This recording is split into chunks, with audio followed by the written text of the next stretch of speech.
श्री राम समर्थ। देह और मन से श्री राम को अर्पण हो जाए। भगवान की उपासना सारी यातनाओं को दूर कर देती है। भगवान की उपासना से चित्त की स्थिरता अवश्य प्राप्त होती है।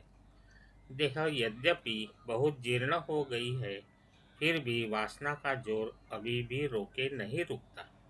इस स्थिति को जानकर हम केवल रघुपति को भजे, हृदय में भगवान का ध्यान करें, नामस्मरण के सिवाय और कुछ न बोले। साथ व्यवहार कुशल बनकर किसी के अंतःकरण को वेदना नहीं पहुँचे, इसका भी ध्यान रखें। जो ऐसा व्रत लेता है उसके हृदय में राम का निवास होता है। मैं राम का हूँ, राम तुम मेरे हो, यही अखंड लौ लगी रहे। हम जी जान से राम से प्यार करें। अब मुझे इसके सिवाय और कुछ कहना नहीं है कि हम राम के बिना न जिए। जो होने वाला है वह होके रहता है और वह भगवान की इच्छा से होता है। ऐसी धारणा होना ही उपासना है। जिसे अखंड राम सेवा का लाभ हुआ उसकी माता धन्य है। स्वार्थ रहित राम सेवा ही सबसे बड़ा लाभ है।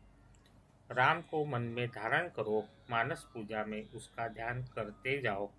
वाचा से भगवान का नाम लो, काया से भगवान की सेवा करो। चित्त में भगवान का ध्यान हो, स्वयं राम को अर्पित हो जाओ। इसके सिवाय अन्य कोई भी सेवा नहीं है। यही सबसे बड़ी सेवा है। उपासना दृढ़ हो, उसमें किसी भी बात की शर्त न हो। उत्कट भाव से उपासना होने पर मन स्थिर होगा। हमारा जीवन जिसके हाथ में है उसकी सदा संगति रखे। जो भी करेंगे उसके साक्षी परमात्मा होते हैं, यह ध्यान में रखे।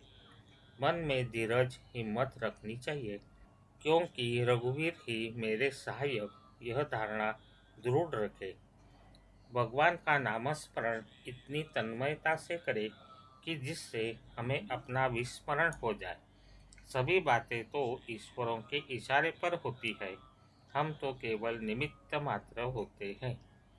जैसा हमारा मन गृहस्थी में डूब जाता है और धन में लग जाता है, वैसे हमारा मन ईश्वर की आराधना उपासना में लीन हो जाना चाहिए। जो उपासना करने वाले सच्चे उपासक है, उन्हें हमेशा सतर्क और सावधान रहना चाहिए।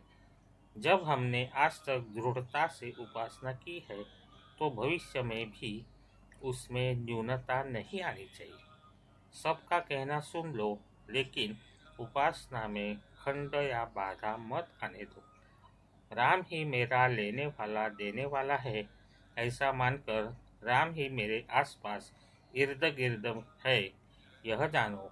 राम के सिवाय विश्व में कोई दूसरा नहीं है, यह भावना दृढ़ हो। सद्गुरु की आज्ञा को प्रमाण मानना ही प्रभु राम की सेवा है। बड़े बड़े ऋषि मुनि यति संत साधु सबने एक ही बात की। वे प्रभु राम से क्षण भर भी अलग नहीं रहे। प्रभु राम पर पूर्ण विश्वास रखे, उपवास या ताप न करे। उपासना में लीन होने का अर्थ ही राम के सन्निध रहना है। स्वार्थ रहित सेवा से ही ईश्वर प्राप्ति होती है। जो भी कुछ होता है ईश्वर की कृपा से होता है, यही विश्वास हमें हो, इसी में संतोष होगा। जहाँ ईश्वर की आज्ञा से सब कुछ होता है, वहाँ सामान्य आदमी की क्या हस्ती।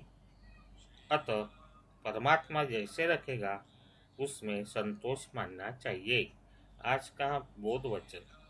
चित्त में भगवान का ध्यान हो, स्वयं समर्पण हो जाए, यही सबसे बड़ी सेवा है। जय श्री राम। जानकी जीवन स्मरण। जय जय राम।